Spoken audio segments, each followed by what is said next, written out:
Mention honorable pour la Commission électorale nationale indépendante, c'est le président Michel Kafando qui donne la note. Maître Barthélémy Kéré et toute son équipe ont été reçus aujourd'hui au palais de Kosiam. Le président du Faso leur a exprimé sa pleine satisfaction pour l'organisation des élections de dimanche dernier. Grand gagnant de ces élections couplées, le mouvement du peuple pour le progrès, et cela moins de 2 ans après la création du parti. Les premiers responsables du MPP et leurs alliés se réjouissent du bilan de leur participation au scrutin. Selon eux, des concertations sont en cours pour constituer une majorité stable à l'Assemblée nationale. 800 000 tonnes de coton, c'était l'objectif cette année au Burkina. Il ne sera pas atteint, ce sont plutôt 750 000 tonnes qui sont annoncées. La campagne de commercialisation a commencé. Le directeur général de la Sofitex était sur le terrain. Il a expliqué aux producteurs les efforts de l'État pour garantir un prix d'achat acceptable. Aux États-Unis, la piste terroriste se précise après la fusillade de San Bernardino en Californie. Les enquêteurs ont établi des liens entre le couple d'assaillants d'origine pakistanaise et des mouvements djihadistes. Des armes et des explosifs ont été retrouvés dans leur maison. Voilà pour la une de ce journal. Mesdames et messieurs, bonsoir et bienvenue. La Commission électorale nationale indépendante reçoit les félicitations du président du Faso, Maître Barthélémy Kéré et toute son équipe ont été reçus ce samedi au palais de Kosiam. C'est du bon boulot, c'est en substance le message du président Michel Kafando qui a exprimé sa pleine satisfaction. La CENI qui a tenu son pari d'organiser des élections propres et sans contestation afin de remettre le Burkina sur les rails. Ali Doubadini, Jacques Lamissa Tarpada. Le président du Faso, avec à ses côtés le chef du gouvernement, reconnaît ici le mérite de la CENI, la Commission électorale nationale indépendante, d'avoir bien organisé les élections présidentielles et législatives. Des élections transparentes dont les résultats sont acceptés par tous. En un an, mettre en place un dispositif et le faire fonctionner de telle manière à ce qu'il y ait des élections transparentes, dont la crédibilité est telle qu'effectivement les résultats sont acceptés par tous, c'était une gageure. Nous avons été heureux que ce qui a été fait soit à la satisfaction de l'ensemble de notre pays. La CENI a travaillé sur la base du consensus créé avec les partis politiques. Maître Barthélémy Kéré et son équipe se réjouissent du fait que la classe politique soit satisfaite. Nous avons souhaité que la mise en place des institutions démocratiques dans notre pays puisse suivre en fait le sens de ce qui a été fait jusqu'à présent, c'est-à-dire l'esprit de transparence, l'esprit de tolérance, l'esprit d'acceptation de tous pour que nous puissions effectivement construire un Burkina où il fera bon vivre pour tout le monde. Le président de la CENI le reconnaît, l'administration des élections au Burkina Faso est perfectible. Un bilan de l'organisation de ces élections sera d'ailleurs dressé dans les jours à venir. Des élections qui ont consacré la victoire d'un parti, le Mouvement du Peuple pour le Progrès, le MPP et ses alliés se réjouissent des résultats de la présidentielle et des législatives. Le parti n'aura pas la majorité absolue à l'Assemblée nationale, mais selon ses premiers responsables, des concertations sont en cours pour constituer une majorité stable afin de permettre au futur président de mettre en œuvre sa politique. Roger Kam et Zalissa Sanfo. Nous sommes satisfaits des résultats, tant au niveau des législatives que des présidentielles. Ce sont là les propos du directeur de campagne du Mouvement du Peuple pour le Progrès MPP. 53% pour les présidentielles, le MPP passe haut les mains au premier tour. Mais avec ses 55 sièges sur les 127 à pourvoir, le parti n'a pas la majorité absolue qui le mettrait dans une position confortable à l'hémicycle. Mais à l'entendre, c'est un message du peuple, une invite aux sensibilités politiques à opérer des rapprochements afin d'ériger un puissant socle à même de porter leurs espérances. Et ayant compris ce message, le parti promet que des alliances sont déjà en cours. Nous pouvons vous rassurer que l'alliance réalisée autour du président Rochman Christian Kaboré a pris des contacts pour que le président ait une majorité stable à l'Assemblée nationale pour mettre en œuvre son programme. Et si le MPP fait des alliances avec des partis politiques, les journalistes ont voulu savoir la place réservée aux organisations de la société civile. Et Salif Diallo de répondre que c'est une collaboration de longue date qui va se poursuivre pour un Burkina nouveau, dynamique et prospère. Et parlant d'alliance, le président du RDF affiche sa disponibilité à travailler avec le président nouvellement élu. Salvador Yameogo était au quartier général du MPP aujourd'hui. Il est allé féliciter Roch-Marc Christian Kaboré. Il s'exprime ici au micro de Roger Kam et Zalissa Sanfo. Venu présenter nos respects au président du Faso élu, le féliciter chaleureusement et vivement pour sa brillante élection à la présidence du Faso, lui assurer nos encouragements et nous souhaiter bonne chance dans sa mission. En retour, il nous a remercié pour la démarche et nous a assuré qu'il allait fonder son mandat sur la réconciliation, sur le changement de mentalité, sur la bonne gouvernance et sur l'inclusion de tous les Burkinabés pour que ce Burkina nouveau naisse de ses cendres. Le RDF, tout au long de la campagne, a dit qu'il travaillait effectivement non seulement à la réconciliation, mais au fait qu'au sortir de ces élections-là, il y ait une possibilité d'alliance de toutes les forces qui pourront travailler demain pour le Burkina. Donc nous sommes ouverts à toute forme d'appui, de collaboration avec le président. 30e journée internationale des volontaires. L'événement a été célébré aujourd'hui même à Kaya dans le centre-nord. Le monde bouge et toi deviens volontaire, c'est le thème retenu, un thème qui s'apparente à une interpellation, un appel à l'engagement de tous. Un village associatif a été mis en place afin de présenter les acquis du volontariat. Issa Kafando, Adama Koulibaly. Depuis 30 ans, les Nations Unies célèbrent chaque 5 décembre la journée internationale des volontaires. Kaya, capitale de la région du Centre-Nord, a abrité la commémoration au niveau national, marquée par le message du secrétaire général des Nations Unies qui appelle à plus de solidarité face à la situation des réfugiés et des autres catastrophes. Jeter un regard rétrospectif sur les actions menées et planifier celles à venir, c'est sous ce sceau qu'est placée cette commémoration. C'est effectivement une journée très importante pour nous parce que le volontariat permet de valoriser, permet de contribuer au développement, à la mise en œuvre des actions. Les volontaires des Nations Unies, c'est plus de 6300 à travers le monde, dont 96 au Burkina Faso. En plus du programme national de volontariat au Burkina, d'autres structures telles la JICA, les Corps de la Paix, France Volontaire, la Croix-Rouge ou encore les Scouts interviennent sur le terrain. Nous sommes volontaires depuis le début dans ma formation de base, en tant que juriste, défenseur des droits humains. C'est quelque chose qui est venu en moi et qui s'est développé au fur et à mesure. Et le programme volontaire m'a beaucoup inspiré.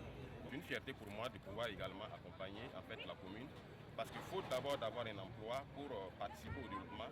Le volontariat, c'est également un canal par lequel on peut également accompagner en fait, le développement de nos pays.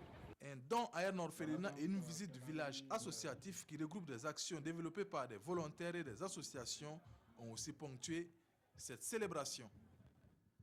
Des volontaires dont l'engagement est très précieux, particulièrement dans la situation de catastrophe. Et Dieu sait que leur nombre et leurs effets ne cessent de prendre de l'ampleur dans le contexte des changements climatiques.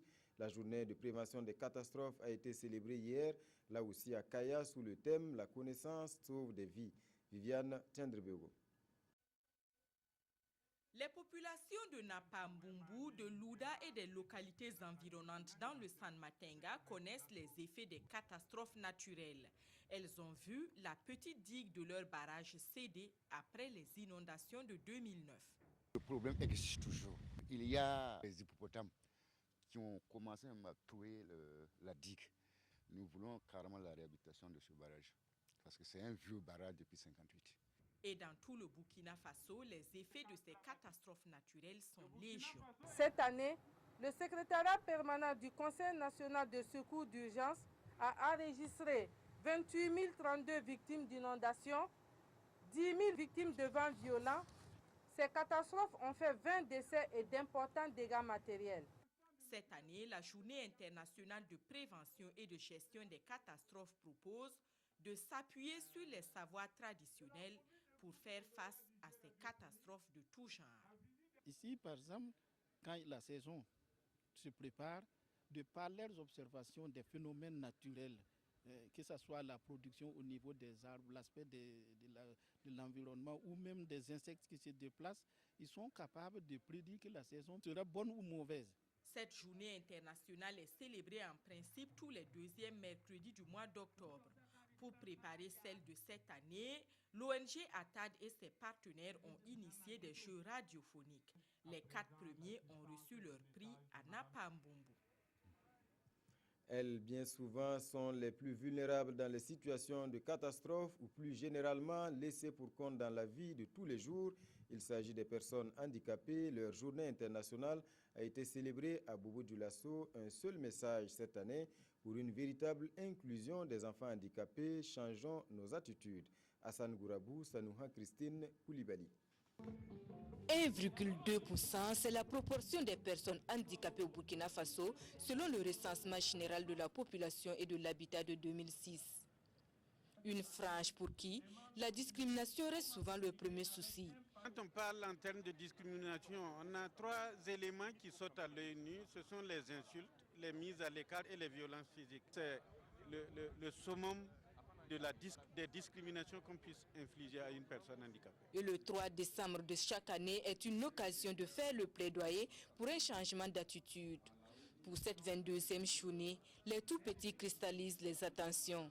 Il y a véritablement de sérieux problèmes au niveau des personnes, des enfants handicapés.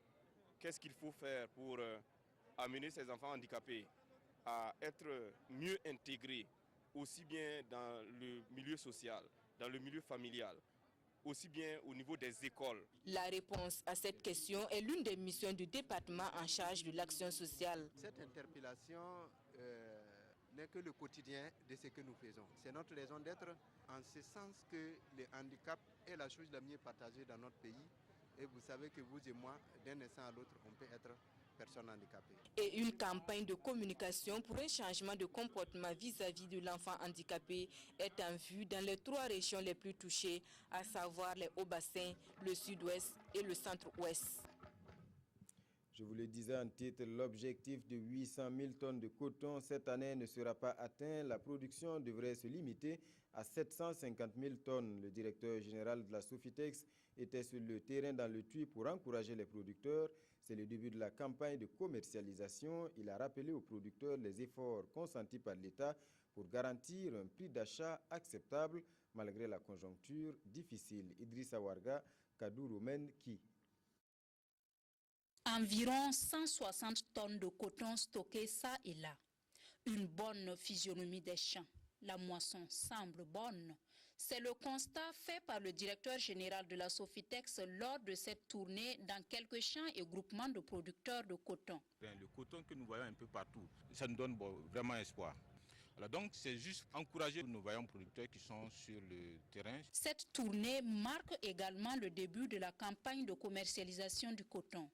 Une campagne qui intervient dans un contexte marqué par une polémique autour du prix du coton. Les rumeurs sont là. Les gens ont dit que si le coton n'est pas à 500 francs, ils ne vont pas produire ni le vendre. Je pense bien que c'est bien de revendiquer, mais en revendiquant, il faut prendre beaucoup de précautions. Logiquement, si on devrait tenir au dispositif qui a été mis en place par rapport à la fixation de prix, on devrait assister à une baisse de prix du kilogramme cette année. Mais le gouvernement de transition a accepté spécialement faire un plus, ajouter 10 francs, ce qui nous a ramené le prix à 235 francs le kilo. Donc c'est un effort considérable du gouvernement pour vraiment encourager nos cotonculteurs. Bernard Zougouri a aussi encouragé les travailleurs de la Sofitex de Houndé et de Bobo-Dioulasso. Au Burkina Faso, la production cotonnière attendue cette année est de 750 000 tonnes contre une prévision de 800 000 tonnes, soit une baisse légère de la production estimée à 50 000 tonnes. À Moctedo, dans le plateau central, c'est plutôt le riz qui est à l'honneur. C'est une zone de forte production risicole. Et pour donner un coup de pouce aux producteurs dans la commercialisation, l'ONG Fondation pour l'Afrique Burkina organise des journées de promotion. Jean-Eudes Bayala, Aimé Solange, Guigma. Première du genre, cette journée promotionnelle du riz de Moctedo vise à encourager et à valoriser l'activité des producteurs rizicoles de la région du plateau central.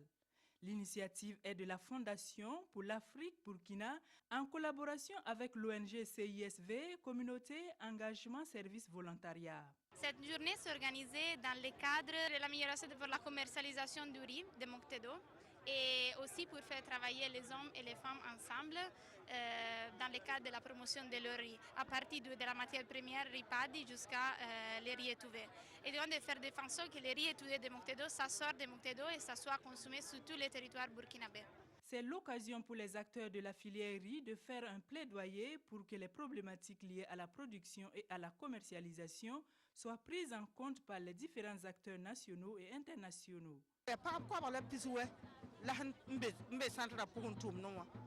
Environ 190 femmes travaillent dans le groupement, mais le manque de matériel contraint certaines à l'oisiveté. Nous souhaitons que les autorités nous aident avec des équipements pour que nous puissions étuver du riz de qualité pour la consommation. Faire en sorte que le riz pandi de Moctedo soit le premier choix des consommateurs et des institutions publiques et privées est également une des ambitions de la Fondation pour l'Afrique Burkina, qui intervient également dans le domaine de la microfinance rurale, de l'accès à l'eau et de la gestion des ressources naturelles. Tout autre chose pour poursuivre la gestion des ressources humaines des collectivités territoriales. Tout un chantier, une étude diagnostique sur la question a été diligentée. Les résultats sont sur la table. Ils ont fait l'objet d'un examen à Koudougou par les acteurs concernés. Amadou Ilboudo, Bouma Ernest Nebié. Les agents des collectivités territoriales rencontrent d'énormes difficultés. Des difficultés qui entravent la qualité des services et le bon fonctionnement de l'administration locale. Les problèmes cruciaux qui se posent, c'est notamment la motivation en ce qui concerne la grille salariale, la grille indemnitaire, qui font que ces agents pensent qu'ils sont délaissés ou bien ils sont des sous-fonctionnaires, puisque leur aspiration, c'est de les aligner sur la fonction publique de l'État. Et il y a aussi au niveau des collectivités, les indemnités, la grille indemnitaire est indexée sur les recettes propres de chaque collectivité territoriale. C'est pour apporter des solutions à ces difficultés que le ministère de l'Administration territoriale et de la décentralisation a commandité cette étude intitulée « Étude diagnostique de la fonction publique territoriale et perspectives ». On a entamé l'étude depuis le 12 octobre 2015. Et elle a consisté à une descente au niveau des collectivités territoriales pour recueillir un certain nombre d'informations liées à la carrière, au recrutement. L'atelier de ce jour est une étape importante. Il verra la validation de cette étude par l'ensemble des acteurs des collectivités territoriales. Le contenu du rapport sera donc examiné par les participants avant son amendement. Wangwangé, c'est le nom d'un village situé dans la commune de Ziga, dans le San Matenga. Pour l'augmentation des capacités du centre de santé de la localité, le Japon s'engage. Le pays du soleil levant délie les cordons de la bourse pour permettre la réalisation d'infrastructures et l'achat d'équipements supplémentaires. Daouda Ouattara, Estelle Judith Assogba. Le contrat de don entre le Japon et le groupement pré-coopératif Nong-Taba de Wawangé, un village situé dans la commune de Ziga, est effectif. Le montant s'élève à 67 063 €, soit environ 44 millions de francs CFA. Il va permettre la construction d'une maternité, des latrines, d'un dépôt pharmaceutique, d'un forage, l'installation d'un système solaire et l'acquisition d'équipements médicaux. Cet acte de coopération va permettre d'améliorer la condition des populations vulnérables de Wangwangé. Je souhaite aussi que les infrastructures seront bien entretenues. C'est un ouf de soulagement pour les 1500 personnes de Wawangé et les 2500 habitants des villages environnants. Ils n'auront plus à parcourir une vingtaine de kilomètres pour bénéficier des soins. C'est un CSPS qui va servir donc à beaucoup de villages du San Matenga et à beaucoup de villages du Ganzourou.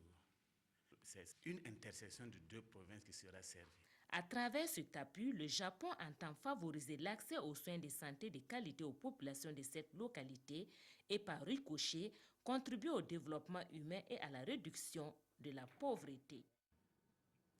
Eux constituent la 10e promotion en master certification universitaire en gestion des cycles des marchés publics. Ils sont 50, originaires de plusieurs pays. Tous viennent de boucler avec succès la formation. Jean-Eudes Bayala, Kadi Sanogo. Ils sont au total 50 lauréats venus du Bénin, du Niger et du Burkina à recevoir leur master en gestion du cycle des marchés publics. Durant cette semaine, grâce aux modules dispensés, ils se sont qualifiés en gestion des marchés publics. Ce master est le fruit du partenariat entre l'École nationale des régies financières ENAREF, l'Institut de développement en économie et en administration IDEA International et l'Université Laval du Canada. À partir de cette formation, nous pensons que ce que nous dirons sur les marchés ce sera des choses certifiées, ce sera des choses validées au plan aussi bien national qu'international. Et ça nous reconforte dans notre position d'acteur dans la chaîne de passation des marchés publics.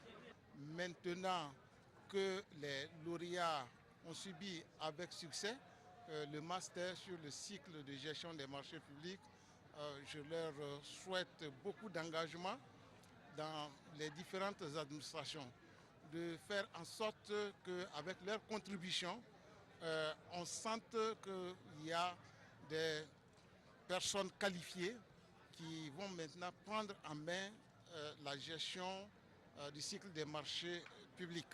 Munis de leur parchemin, ces cadres vont relever les défis de la gestion des marchés publics une fois de retour dans leurs pays respectifs. À présent, on s'arrête une fois de plus sur le 25e anniversaire du Pari mutuel urbain burkinabé, un jubilé d'argent marqué également par 7 soirées gala organisées hier par la Loterie nationale. Au menu, prestations d'artistes, décoration, mais aussi l'annonce de grandes innovations. Yacouba Diallo, Aruna Mare. Dans l'ambiance, la Loterie nationale burkinabé, l'ONAB, célèbre les 25 ans du PNUB, le Pari mutuel urbain burkinabé. Ce jubilé d'argent se veut aussi un moment de convivialité, mais aussi d'introspection afin de rendre la LONAB plus performante et plus citoyenne. La LONAB a été créée il y a environ 49 ans et que la LONAB a de fait le monopole donc c'est le jeu des hasards. Et comme le slogan de la LONAB le dit, l'eau aux heureux gagnants, ce qui est réel, vous venez de suivre ce soir qu'il y a deux qui se partagent 84 millions chacun, mais le bénéfice à la nation entière, le film documentaire vient de le montrer, la LONAB investit énormément donc, dans tous les domaines socio-économiques du pays, donc la santé, l'éducation, l'emploi. Le pari hippique est le produit phare de la nationale des jeux du hasard. Il constitue 80% de son chiffre d'affaires selon Lucien Karama. Vous voyez, aujourd'hui, avec la cagnotte sociale, nous avons fait une recette de 500 millions. La journée du vendredi, là seulement. Donc, vous voyez que si on multiplie les cagnottes, on peut faire le milliard en 48 heures. Et c'est ce que nous visons. Au cours de cette soirée de gala, 6 personnes au total ont été distinguées. En termes de perspective, la LONAB veut se lancer dans le pari sportif et s'orienter vers l'appui aux petites et moyennes entreprises à travers la mise en place d'un fonds de garantie. Sport à présent, mais loin des terrains, l'Assemblée générale de la Confédération africaine de volleyball s'est achevée hier à Alger. La candidature du ministre David Cabré n'a pas eu le succès escompté. Finalement, c'est le président sortant qui reste en place. Compte rendu, Christelle Paris. La Confédération africaine de volleyball opte pour la continuité. Ce vendredi, pour la 4e fois, l'Assemblée fédérale a renouvelé sa confiance à Amr El-Ouani. Sur 53 suffrages exprimés dont 2 nuls, l'Égyptien préserve la présidence dès le premier tour avec 33 voix contre 18 pour ses challengers Idriss Ngoni et David Cabré. Et ça nous permet d'avoir une certaine expérience aussi de ce processus-là électoral parce que c'était notre première fois.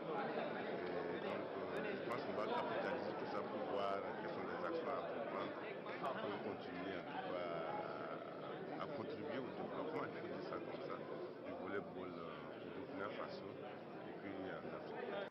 Ce congrès électif a eu, le moins que l'on puisse dire, le mérite de bousculer et remettre en cause certains sujets tabous. L'objectif, c'est de montrer à l'ancien président et à tous les présidents des fédérations nationales qui sont là qu'il va falloir changer de méthode, démocratiser un peu notre système pour la simple raison qu'aujourd'hui, avec tout ce qui se passe au niveau de FIFA, au niveau de toutes les instances, il faut vraiment démocratiser. Monsieur Cabré est félicité. Il a osé les préfets. Je pense qu'il a de l'avenir devant lui. Il a présenté un bon programme. Et j'ose espérer que le mandat prochain se présente de nouveau. Reste maintenant au président et aux nouveaux membres de l'exécutif de travailler pour redynamiser la pratique du volleyball sur le continent. Hors de chez nous, aux États-Unis, la piste terroriste se précise après la fusillade de San Bernardino en Californie. Les enquêteurs ont établi des liens entre le couple d'assaillants d'origine pakistanaise et des mouvements djihadistes. Des armes et des explosifs ont été retrouvés dans leur maison. Un acte de terrorisme, c'est désormais clairement l'hypothèse retenue par les enquêteurs après la tuerie de San Bernardino perpétrée par ce couple d'origine pakistanaise mercredi. Outre les traces d'une préparation minutieuse, avec notamment l'accumulation d'armes, de munitions et même d'explosifs retrouvés à leur domicile, des liens avec des groupes djihadistes se font jour. Elle aurait fait allégeance sur Facebook au fondateur de l'État islamique et d'après le Los Angeles Times, lui aurait eu des contacts avec des membres du front Al-Nosra et des Shebab. À partir d'aujourd'hui, sur la base des informations et des faits dont nous avons connaissance, nous enquêtons sur ces faits horribles en tant qu'acte terroriste, a confirmé ce responsable du FBI. Dans la mosquée fréquentée par le tueur Syed Farouk, on condamne fermement l'attaque. Cet homme dont la femme a été blessée dans la fusillade appelle à ne pas confondre islam et terrorisme. Pour moi, il s'agit d'un crime. Je ne fais pas vraiment le lien avec la foi. C'est un acte de terrorisme, un crime contre l'humanité, l'assassinat d'êtres humains innocents. Et pour moi, la foi n'a rien à voir là-dedans.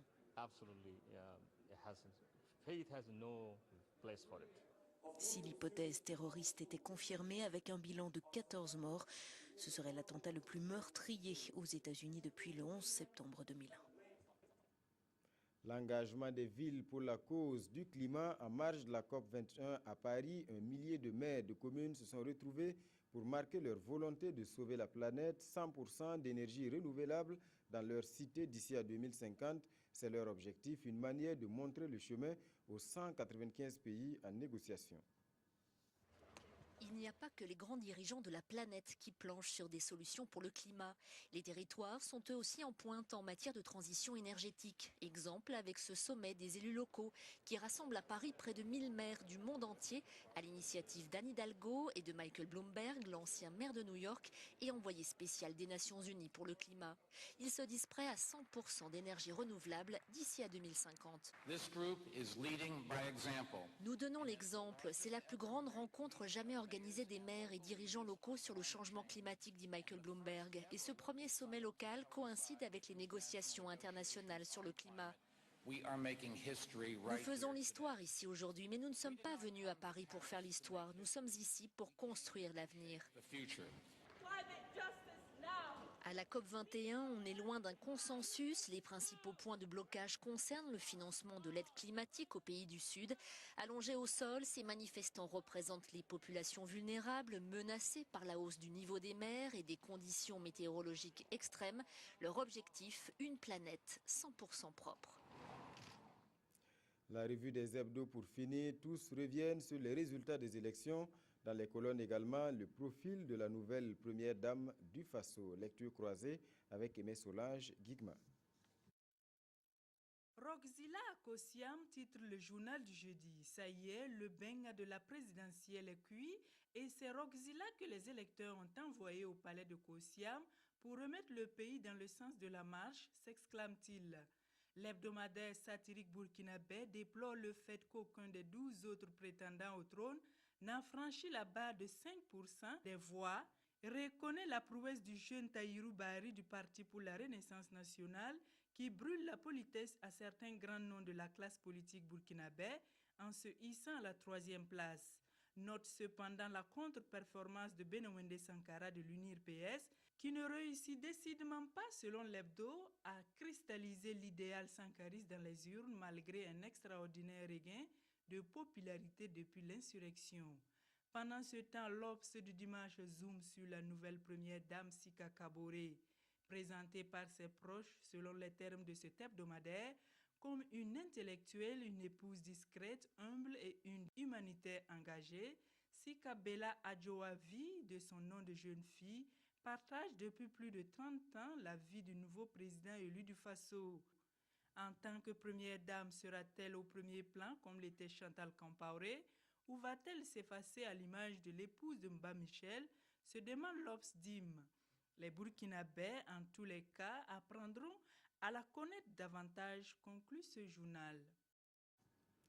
Voilà, mesdames et messieurs, c'est la fin de ce journal. Merci pour votre attention. Bon week-end en compagnie des programmes de la télévision du Burkina.